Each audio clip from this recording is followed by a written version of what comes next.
Teman-teman pernah lihat nggak orang-orang tertentu yang di sekitar teman-teman, mereka itu nggak sempurna. Karena kita manusia kan, kita nggak sempurna.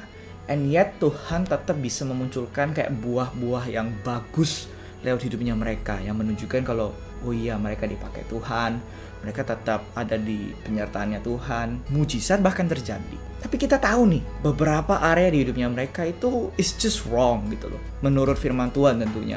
Mungkin mereka masih kebiasaan suka sinis sama orang, let's say, gak bisa kontrol emosi dan segala macam lainnya. Mungkin mereka pemimpin persekutuan teman-teman, mungkin mereka orang-orang yang melayani di gereja, mungkin teman-teman kenal, atau bahkan mereka hamba Tuhan yang teman-teman kagumi. Pertanyaannya begini, apakah kita tetap boleh menegur mereka? Dalam artian menegur sini apa? Kita ini menghakimi apa yang salah yang kita lihat dari sikap mereka, perkataannya mereka, keputusannya mereka, cara pikir mereka. Apakah kita bisa melakukan itu menurut standar firman? You might ask, kenapa aku kok bisa bertanya seperti ini? Tentu saja kalau misalnya kita lihat ada orang yang salah, tentu dong kita kan bisa menegur mereka, mengingatkan mereka. Secara general, yes. Tetapi percaya nggak percaya, aku pernah ketemu orang itu ngomong kayak gini ke aku. Kalau kita ini nggak boleh menghakimi mereka. Kenapa? Karena toh kita lihat buahnya kan ada. Jadi kita nggak bisa menghakimi perkataannya mereka, sikap hatinya mereka yang kelihatan itu dalam keputusannya, cara berpikirnya mereka, value yang mereka perjuangkan. Kita nggak bisa hakimi dalam artian kita bisa tegur. Kayak, hey, menurut firman Tuhan kamu salah loh. Begini. Kita nggak bisa bahkan ngomong kayak begitu. Alasannya karena yaitu ada buahnya. Tuhan menyertai. Tidak sempurna memang, tapi Tuhan menyertai. Therefore, kita nggak boleh menghakimi. Apakah itu benar? Aku berani bilang, salah. Cara pandang seperti ini tidak tepat. Kita bedah sama-sama ya hari ini. Ada sebuah asumsi yang terdapat dalam statement ini yang mengatakan seakan-akan kalau kasih karunia Tuhan itu dapat bekerja lewat orang-orang yang penuh dosa seperti kita, yang nggak sempurna, untuk mendatangkan kayak pekerjaan Tuhan di muka bumi. Which is true. Buah yang Roh Kudus kerjakan itu beneran bisa keluar dari hidupnya kita, meskipun kita nggak sempurna sekalipun. Itu aku setuju, dan firman Tuhan mengatakan that's the case juga. Tetapi yang orang-orang miss di mana? Di sini missnya. Mereka cuma stop di statement ini doang, titik. Sedangkan firman Tuhan juga mengatakan apa? Bahwa siapa yang menyebut nama Tuhan, kita harus meninggalkan kejahatan. Itu prinsip utamanya. Jadi artinya apa? Meskipun kita ini nggak sempurna, the moment kita sadar bahwa kita ini salah, kita harus berubah. Itu maksudnya. Salah besar kalau kita mengasumsikan kasih karunia Tuhan itu dengan gampangnya mengizinkan kita itu terus tinggal dalam errornya kita, kesesatan kita, nilai-nilai kita yang salah, dosa kita, kebiasaan yang salah menurut firman. Kasih karunia Tuhan itu nggak seperti itu. Gak percaya? Kita baca Roma 6. Ayat 1-2. Jika demikian, apakah yang hendak kita katakan? Bolehkah kita bertekun dalam dosa supaya semakin bertambah kasih karunia itu? Sekali-kali tidak. Bukankah kita telah mati bagi dosa? Bagaimanakah kita masih dapat hidup di dalamnya? Intisarinya teman-teman dari ayat ini ngomong apa? Kalau kita mengerti kasih karunia Tuhan, kita nggak akan tinggal dalam dosa. The moment kita tahu ada sesuatu yang perlu kita rubah, kita bereskan sama Tuhan. Kita perlu ganti arah jalan hidupnya kita. Apa yang kita kerjakan ini salah. Menurut ayat ini, kita harus meninggalkannya. Karena yes, kita tetap di dalam Tuhan, tetapi kalau kita berada di dalam Tuhan, kita akan berubah. Itu loh maksudnya. Bukan mengatasnamakan kasih karunia, kita sengaja biarkan aja yang salah. Ada orang menegur kita, menegur cara pikir kita yang salah, tapi kita masa bodoh. Menurut ayat firman Tuhan ini, kita salah loh. Misalnya contoh, kalau misalnya ada hamba Tuhan nih yang dipakai luar biasa sama Tuhan, bahkan sampai ada orang mati pun bangkit dalam pelayanan. Misalnya aja ya, contoh ekstrim ini. Ini orang tulus juga. Tetapi jemaat semua tahu kalau nih hamba Tuhan itu punya kebiasaan, let's say, ngomong kasar pada istri. Cuma contoh aja. Menurut ayat firman Tuhan ini, jika hamba Tuhan ini ditegur oleh jemaat atau orang di pelayanan, mengatakan kalau kamu mesti berubah, kamu jangan ngomong kasar gitu ke istri, karena firman Tuhan ngomong bla bla bla bla. Nggak bisa nih hamba Tuhan itu mengelak bilang, kamu nggak bisa menghakimi aku. Kelihatan buah pelayananku, kelihatan ada orang bangkit dari mati. Nggak bisa. Karena menurut firman Tuhan ini, kita nggak bisa mengatasnamakan grace of God yang bisa menghasilkan buah pelayanan, orang-orang diselamatkan sekalipun. Jadi alasan kita nggak mau berubah jika ada yang mengekspos kalau kita ini salah menurut firman Tuhan. Nggak bisa. Kita harus berubah.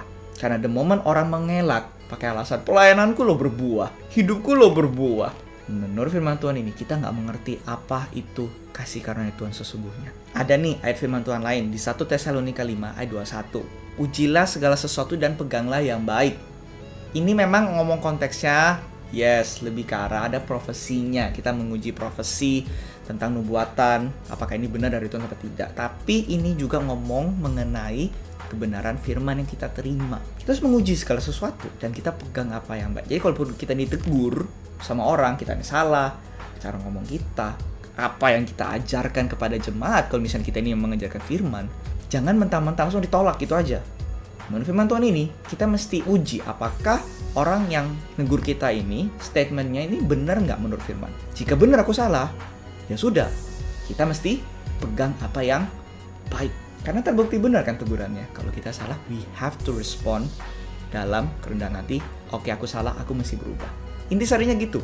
Dan di Roma 12 ayat 2, cukup umum, kita kan juga tahu, janganlah kamu menjadi serupa dengan dunia ini, tetapi apa? Berubahlah oleh pembaruan budimu, sehingga kamu dapat membedakan mana kehendak Allah, apa yang baik, berkenan, dan apa yang sempurna. Kita disuruh apa? Berubah. Cara kita ini berpikir agar kita dapat membedakan mana yang kehendak Allah. Intisarinya gitu. Mana yang Tuhan berkenan, mana yang enggak.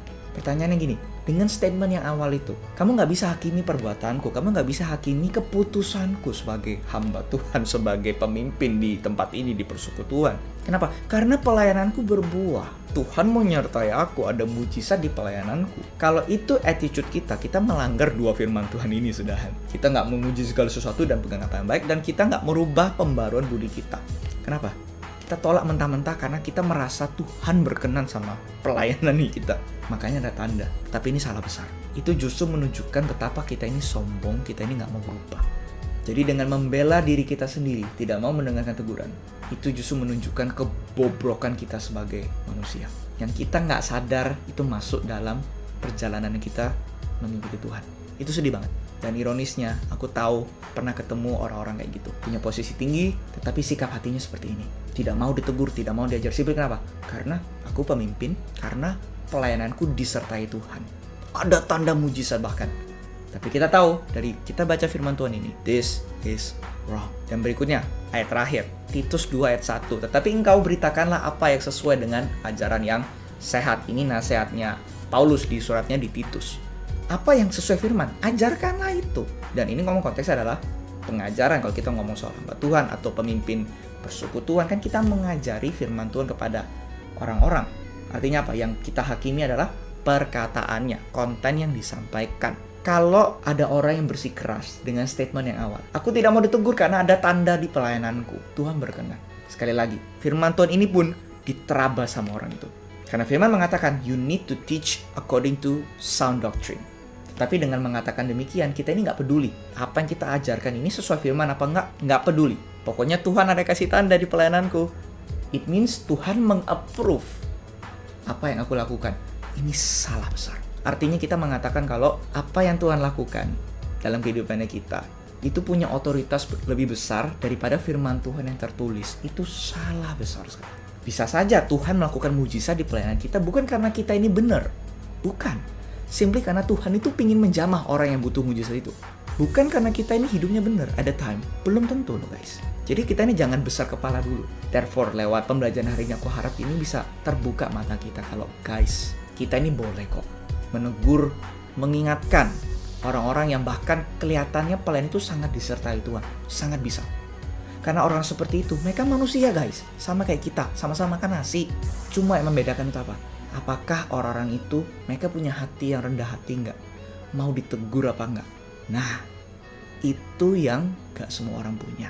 Tapi as for you and me, kita nggak usah lihat orang lain, kita lihat diri kita aja. Apakah kita kalau di posisi seperti itu, kita mau nggak ditegur? Meskipun pelayanan kita disertai Tuhan luar biasa, banyak orang diselamatkan nih lewat pelayanan kita. Banyak yang bersaksi, aku diberkati loh oleh pelayananmu. Tapi kita tetap mau nggak mengatakan bahwa Tuhan, kalaupun ada siapapun yang menegur aku, jika itu benar, menurut firman Tuhan, aku salah. Therefore, aku mau berubah. Karena bagiku pribadi, apa yang kita lakukan di pelayanan penting. Tapi yang aku rasa sama penting, atau bahkan mungkin lebih penting, itu apa? Ketika ada orang yang datang menegur kita dalam pelayanannya kita. Bagiku ini bahkan lebih penting. Karena nggak semua orang itu mau mengakui kesalahan mereka. Apalagi mereka yang punya posisi. I hope kita bisa belajar sesuatu hari ini.